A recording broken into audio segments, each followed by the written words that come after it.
It's so powerful and so wonderful. It says so much about our God, who's not only the creator, but the one who died on the cross for us, and that's always such a blessing. Good morning, everyone. Good seeing all of you here this morning. What a joy it is just to be together with one another.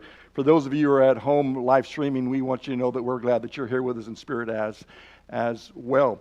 This morning, I'm going to be finishing up or wrapping up our series on reset.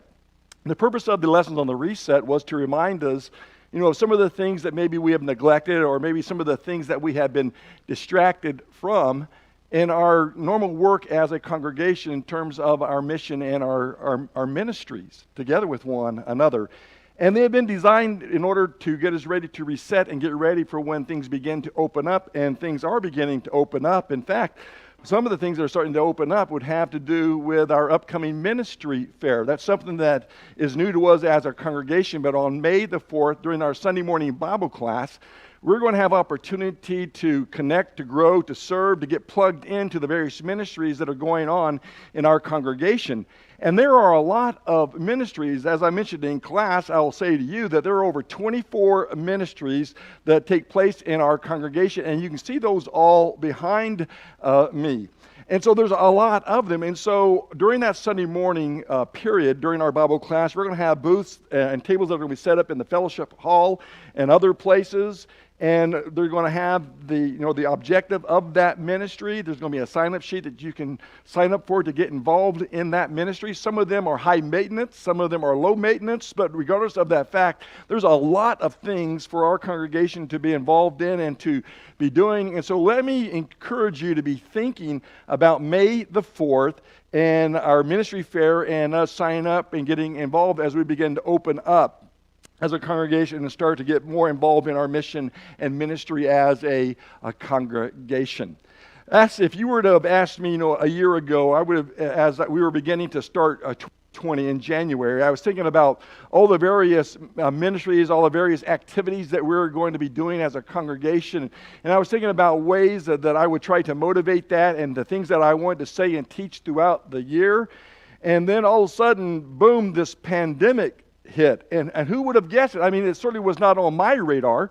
I don't think it was on anyone's radar, but there it was. And it just almost stopped us dead in the water in a lot of different kinds of ways. And so here we are now, April the 11th in 2021. And over that year, a period, we had teachers as well as myself that were reminding us that, listen, God, He is still in control, that God is still on His throne, that He can be trusted, that He is still our help, that He is still great, that He is still good. And when we remember these truths of who God is and how great God is, then we don't have to become anxious or fearful of what tomorrow might hold, but we begin to put more of our trust and our faith and our hope in God, because God is a great God, as we have been singing this morning. As we talked about the reset lessons, we were talking about areas like, we need to reset our purpose, our priorities, our profile, our praise. We need to reset our foundation, our fashion, our mindset, our mission, our script in life. Those are all the areas that I talked about over a 3-month period of things to be reset. This morning, as we wrap up this series on reset, what I would like to talk to you about is some of the lessons learned. What have we learned over this last year and a month?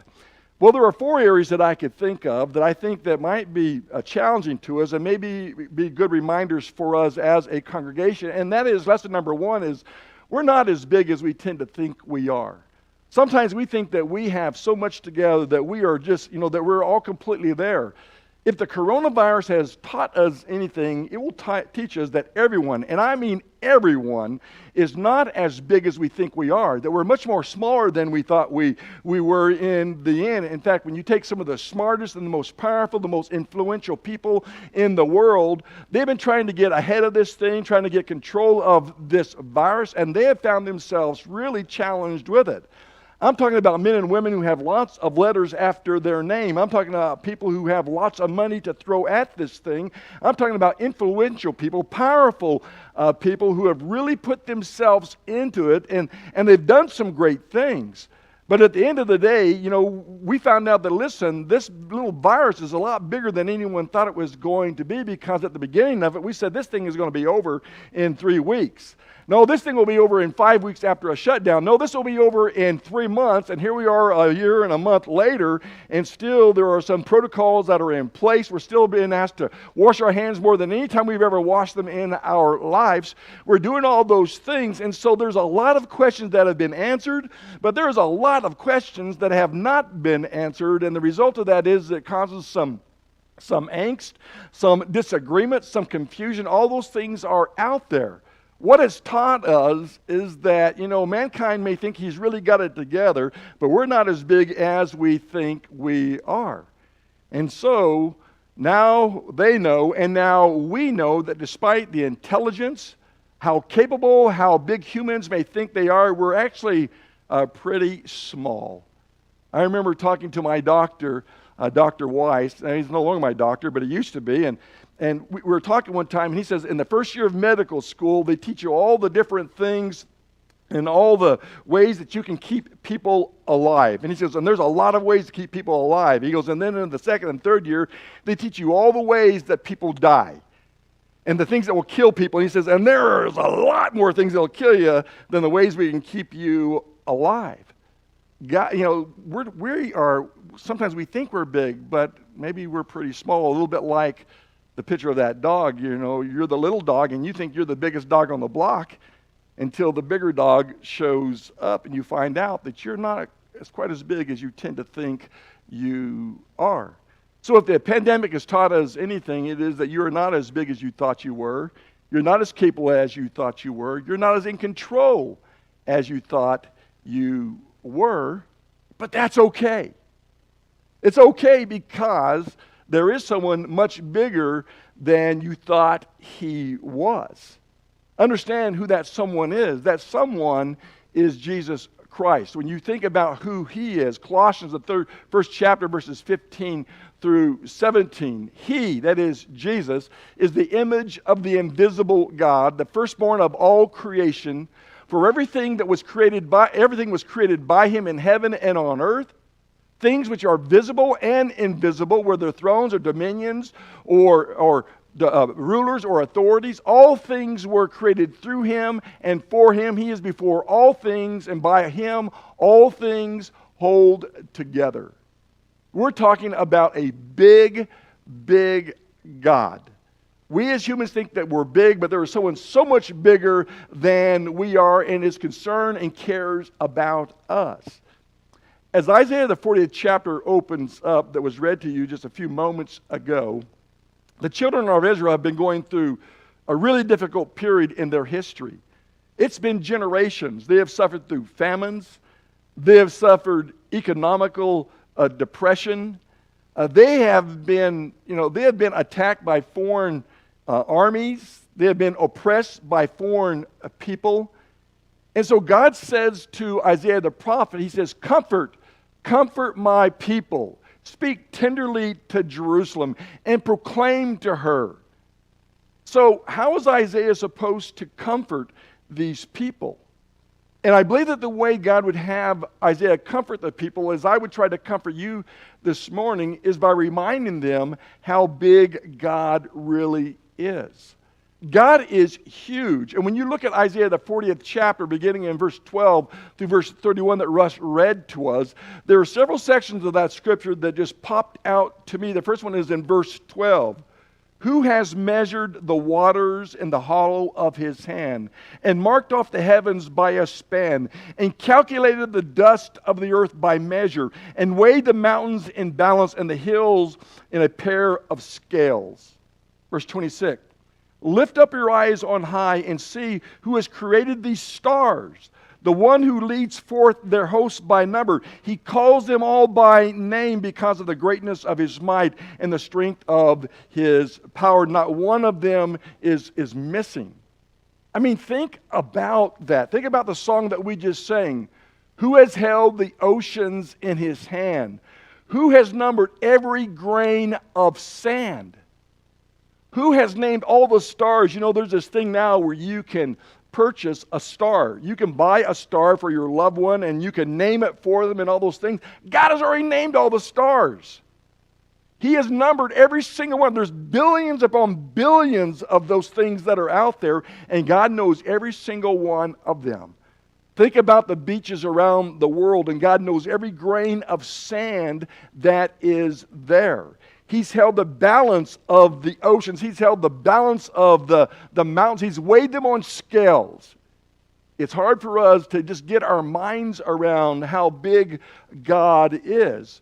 We tend to think that we are really big, but we're not. And this coronavirus has taught us that He is super big. And so the lessons learned that God is trying to say to us is that you're not as big as you think you are, but God is much bigger than you think He was. He is in control of everything. He is before over all things that are there that He holds together.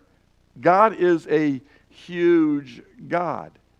And so God wants us to learn to depend upon Him. God is bigger than you thought, and God cares about you and what you're going through more than you thought. You know, when I think about how big God is, I think about what David, who was going through a time in his life where he felt very small, he said these words in Psalm 61 and verse 1 and 2. Hear my cry, O God. Listen to my prayer. From the ends of the earth I call you when my heart is overwhelmed. Lead me to the rock that is higher than I. David knew how small he was, but he knew how great God was. I believe it was either my first trip or my second trip to Cameroon that I met John Claude Ete and his sister Esther. At that time, John Claude was like probably 35 years old, 32 years old. Esther was, I think, was a little bit younger than he, and they have these incredible voices, and they love to write songs. And one of the songs that I learned when I was over there that they wrote was centered around Psalm 62. The song goes like this: lead me to the rock, Father, lead me to the rock. Lead me to the rock that is higher than I. Lead me to the rock, Father, lead me to the rock. Lead me to the rock that is higher than I. The strength is not in me, and the power is not in me, to run this very race and to lead the Christian life. Give me power, O my Lord, and the strength to overcome. Lead me to the rock that is higher than I. Lead me. It's a great song. Lead me to the rock, which is what? Higher than I. We need to learn that message that we tend to think we're much bigger than we are, and we're not. But God is, and so it's okay. God has got it in control. Here's a second lesson I think we learn, and that is we're more alike than we are unalike. And that's kind of contrary to what the world is constantly trying to tell us, how we are so much different from one another. They magnified all the ways in which we are different. We're different in the color of our skin and race. We're different with our education. We're different in terms of our careers, where we live, whether we live on the East Coast or the West Coast. We're different in age, different when it comes down to social economic status. We're different as Republicans and Democrats. We're different in conservative and liberal. We have all these differences that they just magnify and just jam at us. And it seems over the last year, we've heard that even more so, how different we are with Antifa and BLM and the political race and all that stuff that comes at us. They just keep telling you, you're so different from one another. And it's almost like you're put at odds with one another. But if coronavirus has taught us anything or reminded us of anything, it's reminded us that we, despite what we have thought or have been fed, we're not all that different from one another.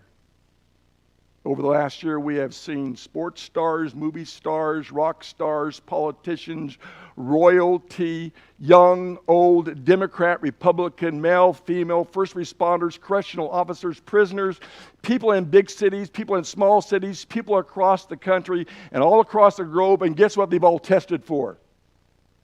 COVID.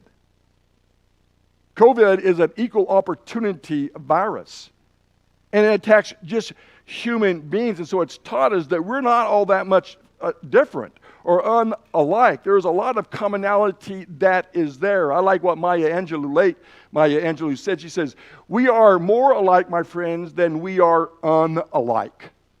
And she is so accurate about that. If my Bible teaches me anything, and if I have learned anything, Genesis 1 and verse 27 says that God created man in his image. In the image of God, he created them, male and female, he created them. We're not so different at all. We are a lot of like. There's not a single human person on the face of this planet who has not been created after God. And I don't care what color your skin is. I don't care what your educational background is. I don't care what your socio-economical situation is. I don't care what political party you are a part of. I don't care what movement you are a part of. If someone cuts you as a human being, you're going to bleed red. We are alike. We're human beings, and as human beings, we ought to treat each other in good ways and in unified ways. Don't let the world tell you you're so different from everyone else. We're so much more alike than what anyone has to say to us.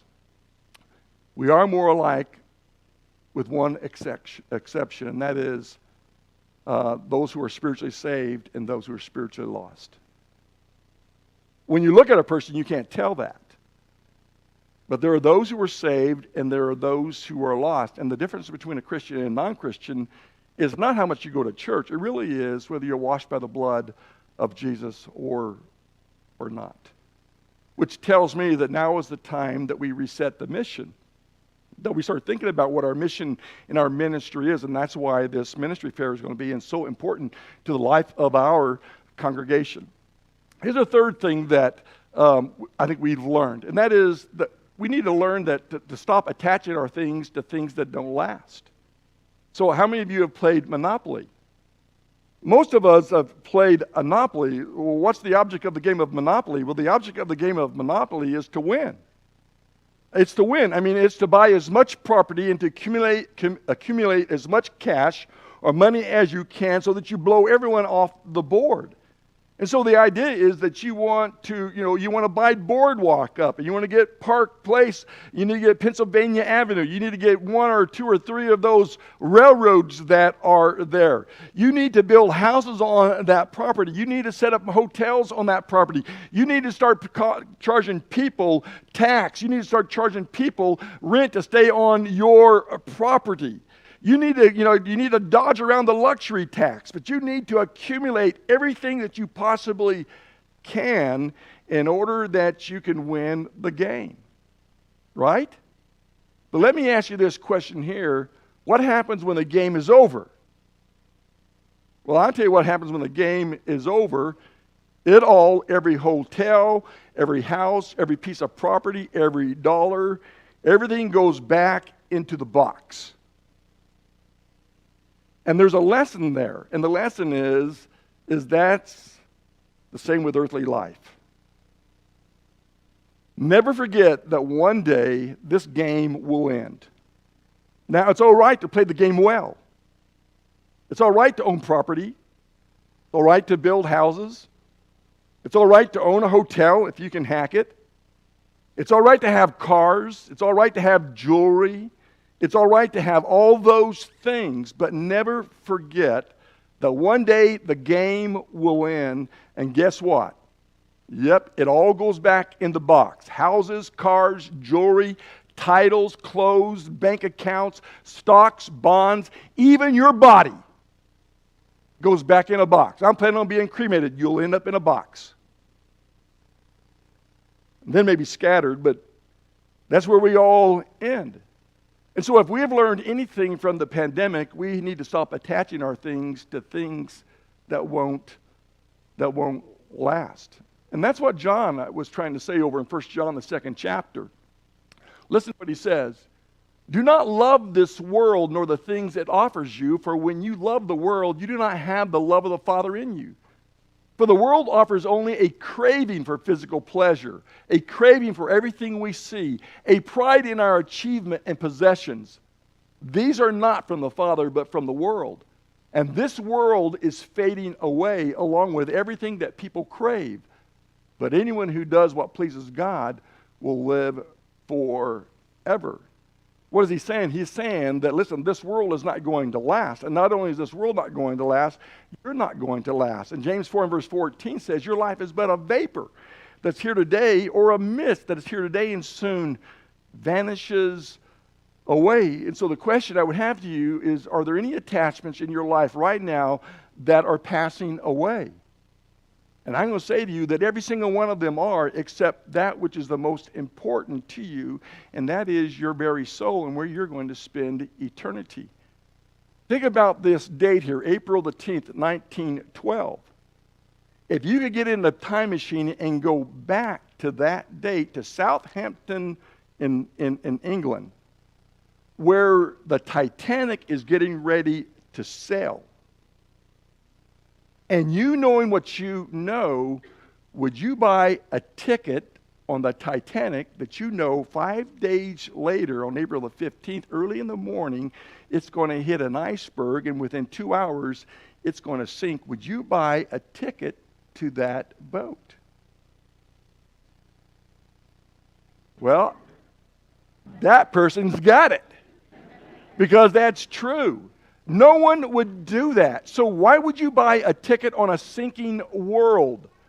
If the pandemic has taught us any lesson, it's that the game of life eventually comes to an end. And if you're wondering what that number is, that's those who have died in the United States from COVID. You say, wow, that's really elevated. Okay, well, then knock it in half. That's 233,000. Well, that's not all bad. We'll knock that in half. I'm telling you, life comes to an end. So God is warning us of the very same thing. Stop attaching to your life to things that don't last. Instead, attach yourself to the one that does. Here's the last lesson that we've learned. Start attaching your life to what really matters. So there was an expert on time management who was speaking to a class of business majors in a university, and these are the overachievers. These are the guys and gals who are really pushing their way in the business world. And so he is teaching them, and as he is teaching them, he reaches below this table that he's standing by, and he pulls out this 2-gallon pickle jar, wide-mouth pickle jar, and he sets it on the table, and then he takes 12 rocks, about fist size, and he takes these rocks and he places them into the jar, and he asks them this question of the class. He says, is this jar full? And the class says, yeah, it's full. And then he says, nope. And he reaches below the table and pulls out a jar full of gravel. And he pours it into the mouth of the jar and shakes it around a little bit so the gravel can find its place in the empty spots. Then he asks the class, is this jar full? And the class by this time is starting to get onto a few things. And they said, kind of hesitantly, no. And then he reaches below the table and he brings up a receptacle full of sand. He pours the sand into the jar and jerks it around until it's full of big rocks and gravel and sand. And he asks the class, is the jar full? And they say immediately, no. And then he reaches below and he pulls out a pitcher of water and he pours the water into the jar filled with sand and rocks and gravel till it comes to the brim. And he asks the class, is it full? And they said, looks full.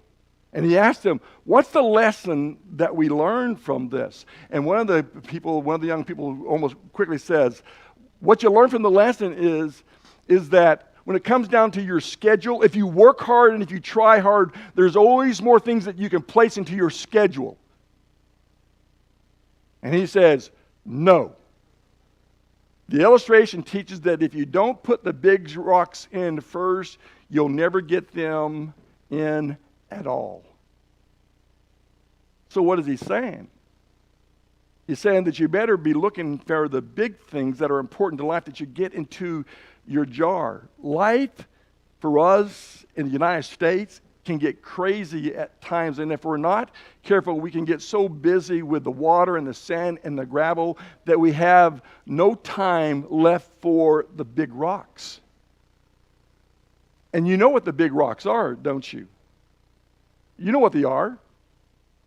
And so we say to ourselves, well, I know there's big rocks that need to go into my jar, but, I'll get around to it eventually. When things settle down, I'll get around to what matters.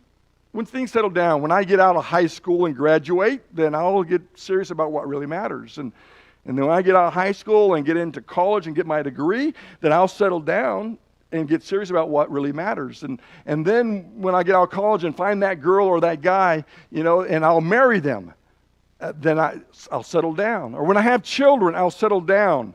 Or, no, listen, I'll settle down when my children graduate out of high school and I get them through college, then I will settle down. No, listen, I'm going to settle down when I get retired. I mean, you can go through all those things, but the truth of the matter is that life never settles down. And if you don't make room for the big things a priority right now, you'll never get them. Because life never settles down, and it never stops until you're dead in the grave. And so people will say someday or one day or when or if. You can say all those as long as you want, but before you know it, life is over. And for those of you who have gray hair out there, I couldn't relate with you at all, but for those of you who do, you know how fast life goes by. And how it goes by, just like James says, like a vapor, like a mist. And so you need to be thinking about the big things in life. So as I start to wrap this sermon up here, I got to have your attention here. Whenever I say that, I always fear that behind your mask you're doing this at me. I want you to know that everyone in this room is holding a 2-gallon pickle jar. Me, you, the person sitting next to you. And that jar is your life. And you only get one. And we only get one shot at this thing called life. And if this pandemic has taught us anything, it is that life is uncertain. And that we need to start connecting with those things which are really important in life. You see, it's at times like this that I begin to see that the difference between what is urgent and what is important. Listen, the important seldom is urgent, and the urgent is seldom important. But there are big rocks. So what are the big rocks? Well, the big rocks are not all that complicated. Because everything falls within these 3 categories. And if you get these 3 categories right, all the rocks, all the sand, all the gravel, all the water will go on their rightful places. So what are the big rocks? Well, my favorite passage has become one of my favorite passages, if not my favorite, is when a lawyer came up to Jesus one day and he asked him this question. What's the greatest commandment in the law? What he was really asking him was this. He was asking him, what's the most important thing in life? What's the biggest rocks in life? And Jesus said, to love the Lord your God with all your heart, with all your soul, and with all your mind. And a second is like unto it, to love your neighbor as yourself. Upon these 2 depend the whole law and the prophets. So what are the big rocks? Big rock number 1 is your relationship with God. To love the Lord your God with all your heart, with all your soul, with all your mind. Do you have that big rock in your jar? Have you sold out, given up all for God? Have you completely put all your trust and all your hopes and all your faith in this big God that we serve? Is that big rock, is that rock in your jar? And if it's not, if you haven't already confessed your belief that Jesus Christ is the Son of God and have been baptized into Jesus Christ for the forgiveness of your sins, you need to get that rock in your jar. You need to do that. And if you're a Christian and you've spent so much priority on the gravel and the sand and the water of life rather than the big rock of life, then maybe you need to recommit to that rock. Big rock number 2 is your relationship with other people. To love your neighbor as yourself. Do you love other people? How's your relationship with your children? How's your relationship with your parents? How's your relationship with your father, your mother, your husband, your wife, your aunt, your uncle? How's your relationship with your friends, those that you work with, those that you rub shoulders with? How's your relationship going? Is that big rock in your jar? Big rock number 3 is your obedience to the Scripture. Jesus said, upon these two, loving God and loving your neighbor, depends the whole law and the prophets. That's what they talk about. They talk about those two all-important relationships in life. Are you obedient to the Scriptures? Jesus said, John 14:15, if you love me, keep my commandments. Why do you call me Lord, Lord, and then you don't do the things that I say? Or John the Beloved over in 1 John 5 and verse 2. There he says, we know those who love the Lord because they keep his commandments. And his commandments are not burdensome. So how are you doing? Is that big rock in your jar? Are you being obedient to what the Scriptures say? Love God, love your neighbors, do what God says in your life. So the lessons that we have learned are you're not as big as you thought you were. You're more alike than you are unalike. Stop attaching your life to things that don't last. Attach your things to the things that really matter in life.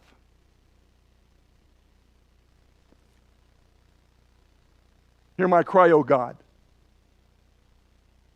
Listen to my prayer. From the ends of the earth I call you when my heart is overwhelmed. Lead me to the rock that is higher than I. Won't you come to the rock this morning if you need to do so, while we stand and as we sing.